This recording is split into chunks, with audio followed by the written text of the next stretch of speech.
What is the average American? You mean it like in modern day? Yes, modern day. So the average American modern day, while their daily is, most people wake up and the very first thing that they do is they look at their phone or they're on their phone. Technology has advanced so much that it really does hold a larger aspect in every part of our lives now. You can't be a single family household and be able to afford to live comfortably anymore. You have to have a two-family income. But there's also been great advancements. You have to think that for women, the average American can now vote. The average American has more rights than we did back in the older days. But it hasn't always looked like this.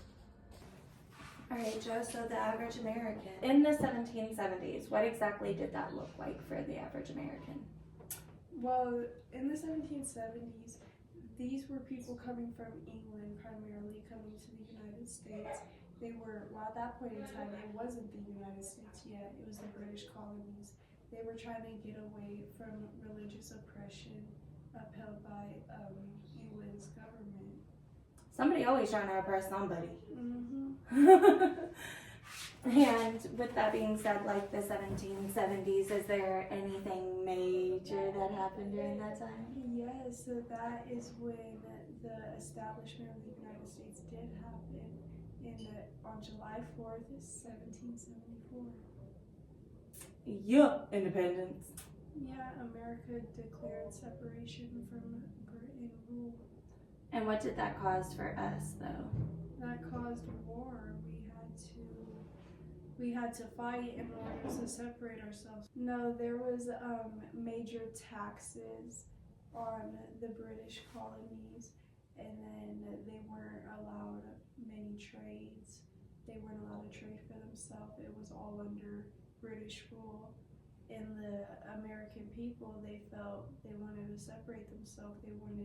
They spent the time to cultivate this land, to learn it, to actually sit there and develop it, and they felt they wanted to rule it. They didn't want to be told what to do no more. I understand it. I don't like being told what to do either. So looking at your family history here, the next one that kind of comes to mind is Tinker. Tell me a little bit about your Tinker side. Yes, the Tinker side, that is my last name. Actually, I'm Mary Jo Tinker, but it comes from my father. The first tinker who came here was Amos Tinker, and he was born in 1657. And then, yeah, he was the first one to come here, but jumping down 5 generations, Oliver Jonathan Tinker, he made a major impact within America. Ooh, do tell. Okay, so he founded Humboldt, Nebraska, and initially it was referred to as the Tinker Homestead, along with his son Edward Porter Tinker. They were both the founders of it. Oliver Jonathan Tinker, he became the first judge within Humboldt, and me personally, I aspire to be a lawyer. And so knowing that I have a relative who was one of the first judges somewhere, it really is inspiring. Oh, that's cool. So going into the Wolf family, what have you learned? So I was able to trace the lineage back to the first wolf who had came to America, and his name was Andreas Andrew Wolf. He was born in 1746. So once again, like a couple other relatives who will come to America around the same time frame, he probably pushed for the 1777 American cause to separate from Great Britain with the British colonies. Yeah, I would definitely agree with that. And then looking into that, what else have you found about the Wolf family? Well, if we come down to his grandson actually was one of the original settlers of a town in Ohio. Yeah, Hocking County, Ohio, right? Yes, I believe so. Ooh, have you heard the urban legend in our family? No, I haven't. Oh my god, okay, so in Hocking County, right? Y'all, this is cool. There's a cemetery, and in the cemetery there's 2 graves, Mm-hmm. and those graves are said to be witches. And around the graves there's wrought iron all the way around it, so they won't escape. Wow, and then I believe many wolves are buried there. It's believed the first wolf that the first person ever buried there was Rhoda Wolf, I believe.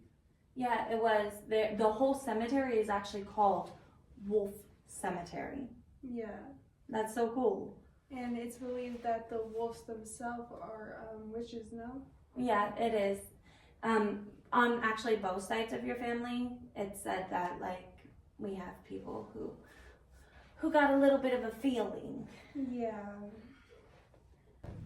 So, what all do you know about the Ishmael last name? Just a little start. So the only thing I know is based on what, of course, I've heard through my mom and my grandma.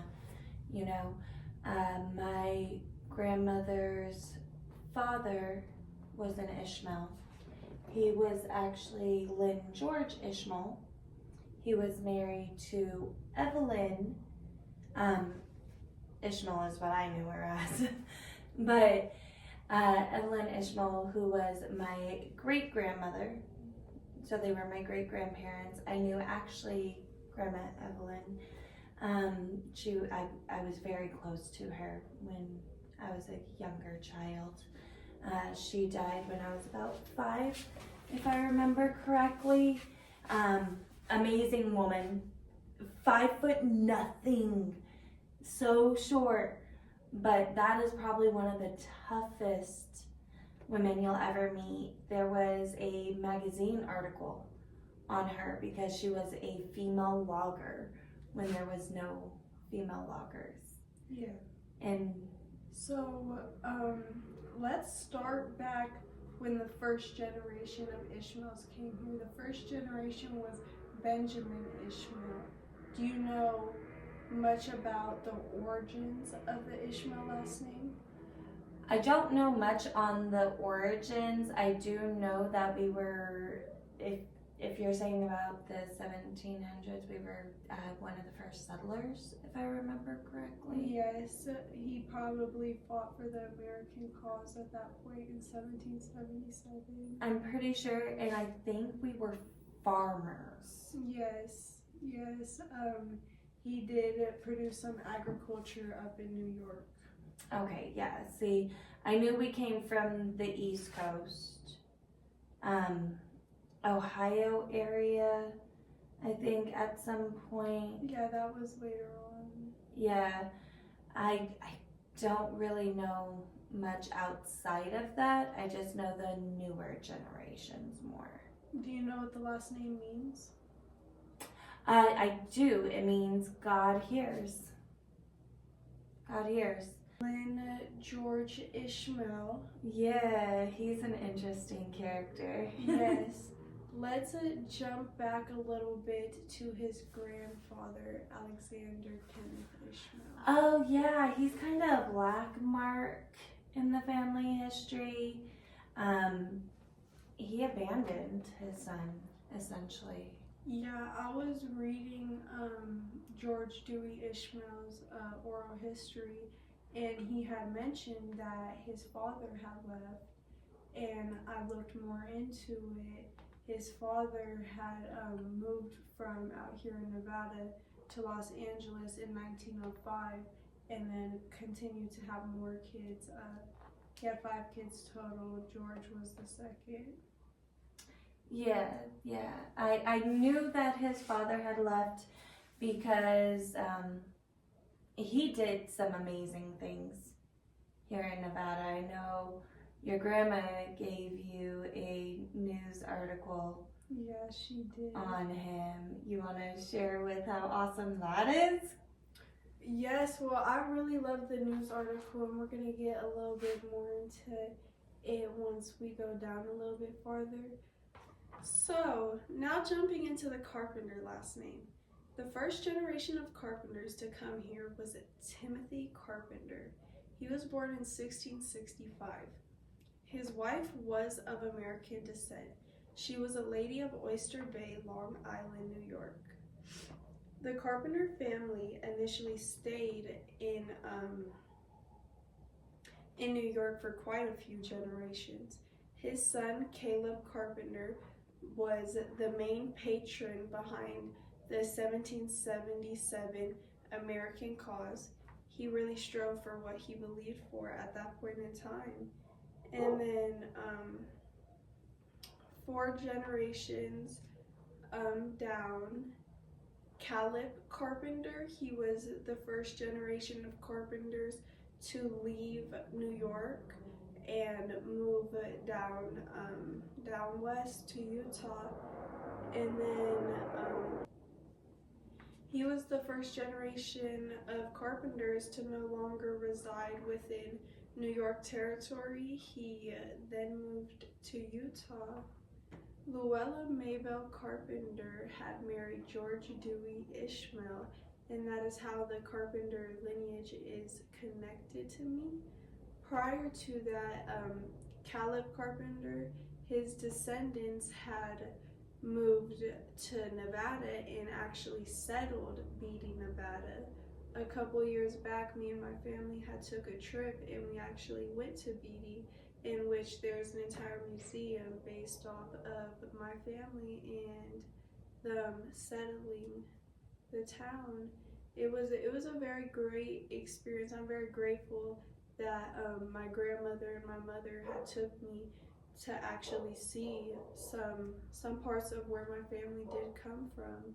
And yeah, Caleb Carpenter, he was the first generation to leave New York, and then his descendants had traveled from Utah over to Nevada and then settled.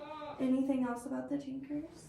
Yes, so like I mentioned, his son Edward Porter Tinker had also helped founded Huntington, but he also was one of the first, he was the first 4-star Native American general within the Civil War. Oh, so you're Native American? Partially, I guess. Yeah, a little bit. Hiram H. Tinker, along with his wife Annabelle Lucille, they were travelers. They had traveled across the United States to have a family to Oregon. And then they had John Ross Tinker, which is my great-grandfather. Okay, Mary Jo, let's hear a little bit about the Searles. So the Searles, that is on my father's side. It is derived from the Tinker name. My great-grandmother, Velma Louise Searle, her grandfather was the first generation to immigrate into America. Okay. Yeah. Anything spectacular that they've done? Yes, that side of my family really has a special place in my heart. I feel like they integrated into the American society extremely well, especially from the first generation is only six generations back from me, and they integrated extremely well into what the average American was doing within the society. So what exactly did they do?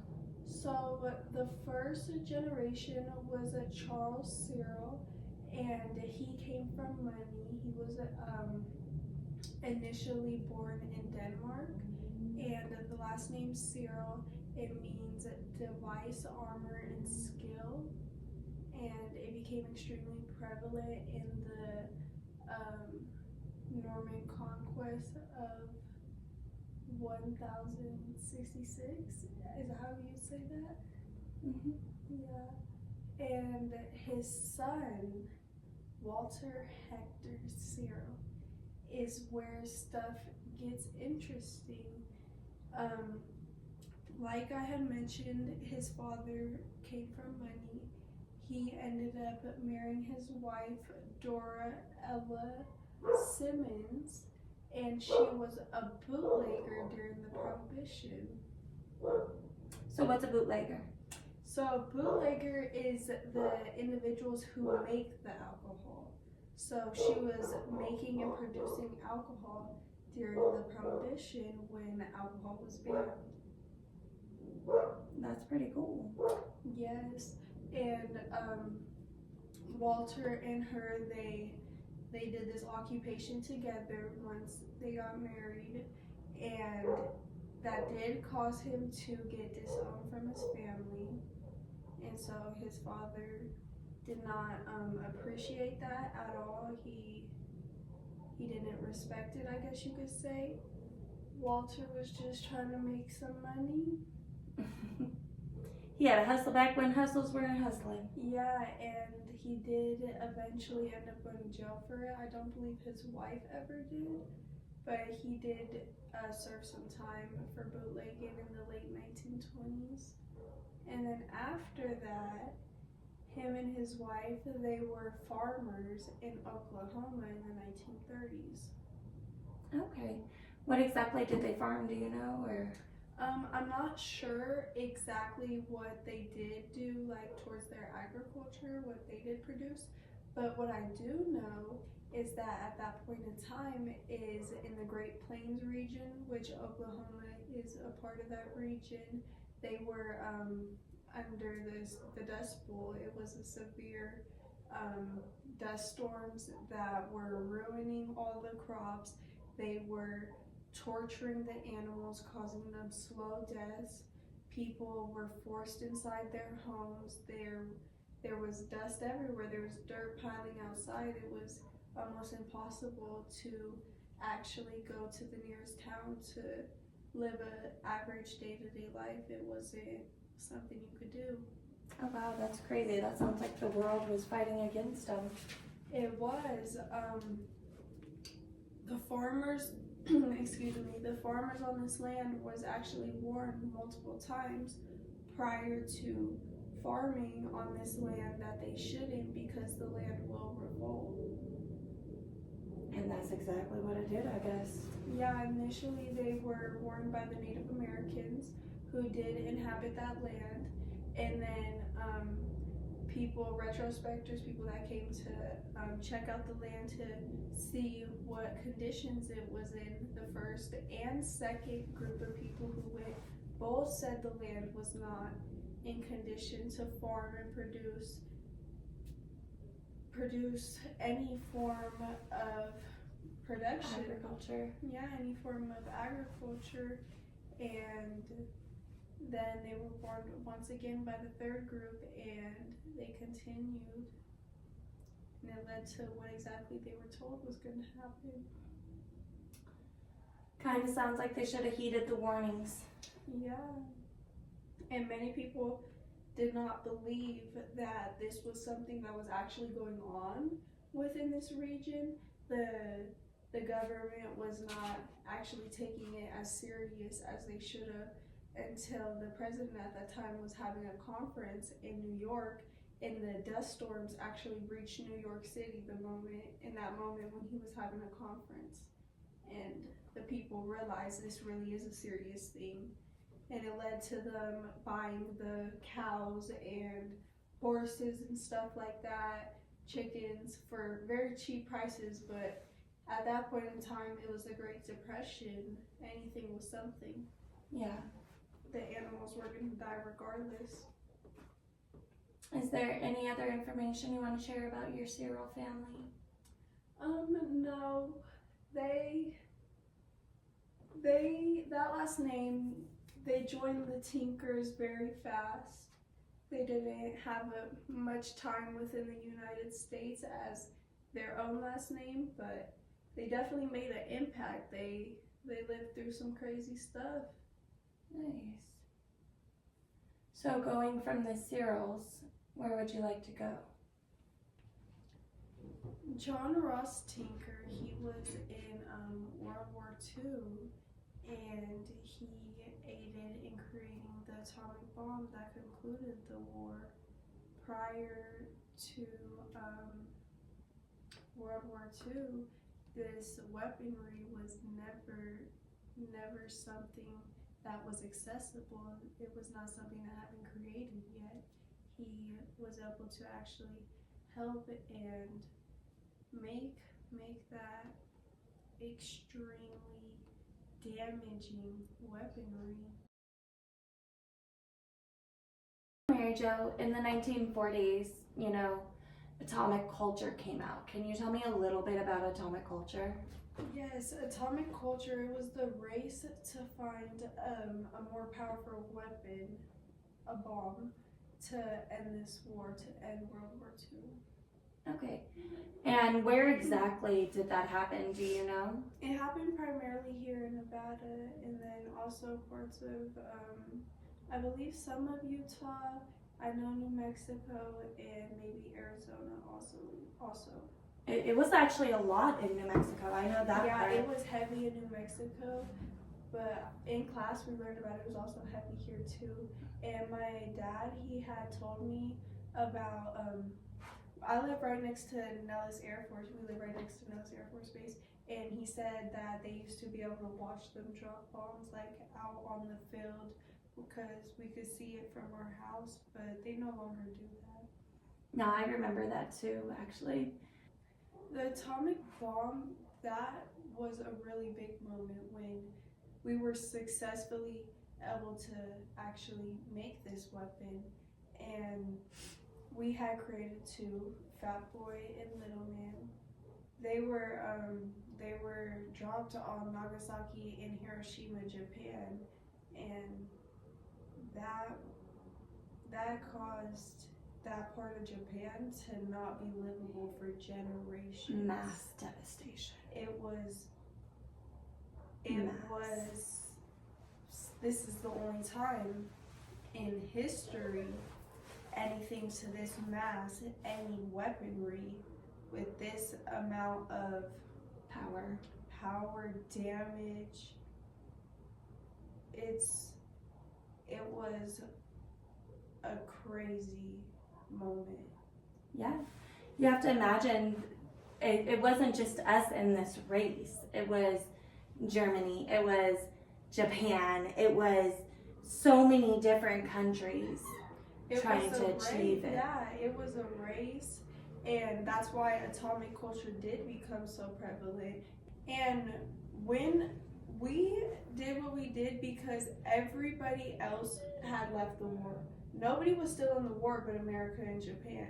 Yeah. Everybody already the whole UN backed out. Waved their white flag. Nobody wanted nothing no more. And the American people, they believed it was fit to do this. But when they actually did drop the bombs, they were not dropped on the same day. They were dropped days apart. Yeah, D-Day. We've all heard of D-Day. Yeah. And yeah, both, it did work. The goal was for the Japanese to actually remove themselves from the war. And within a matter of 2 weeks, that did happen. The Japanese did remove themselves. But it came at a large cost. It did. A lot of people, a lot of homes, a lot of land. Now we've gone through the 1940s, you know, we hit on the atomic culture. What happened in the 50s? The 50s, oh my God. The 50s was the start of the Cold War. Ooh, was it chilly? Dad joke. But what exactly was the Cold War, Jo? The Cold War, it was a 30-year period. This was, it was democracy versus communism. It was the democratic countries versus the communism countries.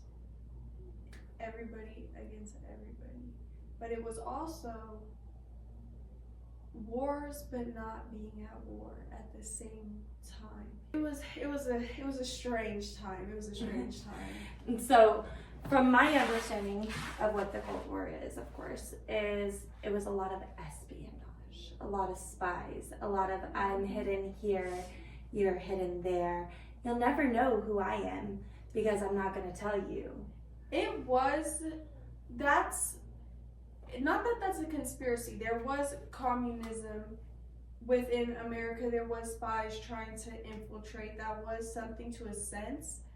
But the way it was mass broadcasted, it wasn't that's deep. You know what I mean? It was a lot more of people were terrified of communism. They didn't want it, and they would blame people, say you're a communist, this, that, when it's really only barely anyone who spies. There were many people who were. So you mean we all didn't have to dress the same? We all did. Everybody, all the American people, they were so scared of communism, the Red Scare. They all had to conform to a standardized look. If you did not appear as the standardized American, as the way you were supposed to, then you would be pointed out, and then you would be called a spy. And they weren't giving fair trials to these people who were deemed as spies. They were just executing them. Ooh, that's scary. So, 1950s, any other major events happened during the 1950s? Yes, the 1950s, that was the start of the Korean War. What's the Korean War? The Korean War, it was North Korea versus South Korea again with that main theme of communism versus democracy.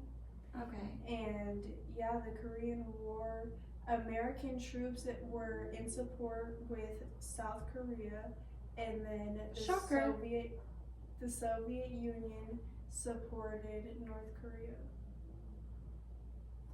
Also, shocker. So we decided to join in. Was it because we're a part of the UN? United States versus the Soviet Union, but communism as a whole. The United States wanted to go against any communist.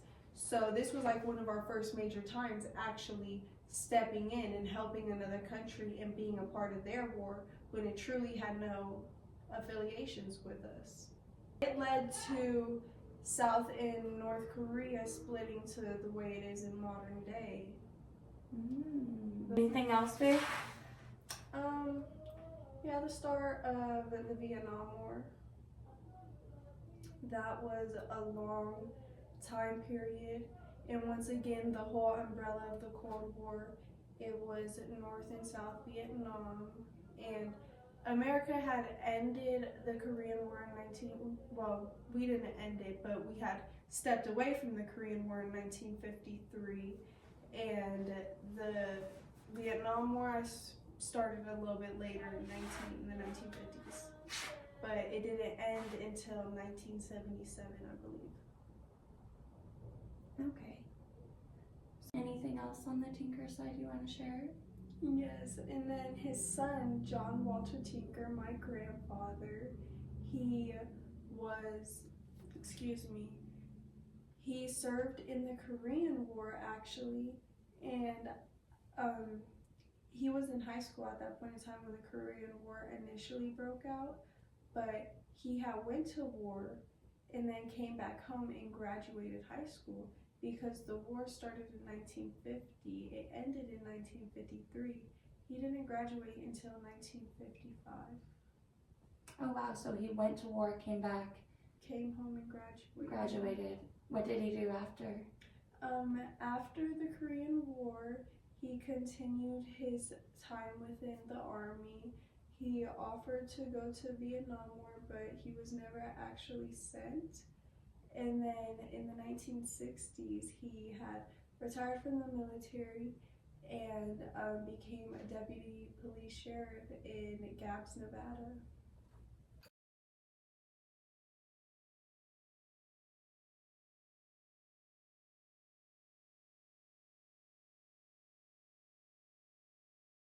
honorably mention Grandpa Scott. He was the one who taught me how to read. I was always extremely well at math, and I'm still pretty good at it, but I didn't know how to read until second grade, and that was because he actually sat there and taught me. Without him, you know, I don't know where I'd be. Being able to read is really a basic skill, and I wasn't a basic skill you need within society, and I wasn't being able to pick it up in school. And this is Blueberry Tinker Muffin. This is my baby boy, and he was Grandpa Scott's dog. He is a rescue, and he is my old man. When Grandpa Scott had passed away, I took over. I have been taking care of him ever since. Every time I look at my dog, I think of my grandpa, and I remember all the stuff that he did for me in my youth and how much of a prominent figure he really was. This is my baby. I do everything for Blue, and it's all because I do everything for my grandpa. Another honorable mention I want to give is to James LeBoy. He was my brother.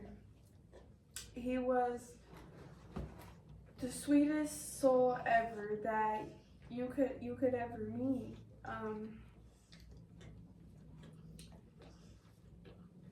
He passed away in September due to gun violence. He was 15 years old. He passed away the day after his birthday. He really lit up every room he walked in. He was the sweetest soul that you could ever imagine. He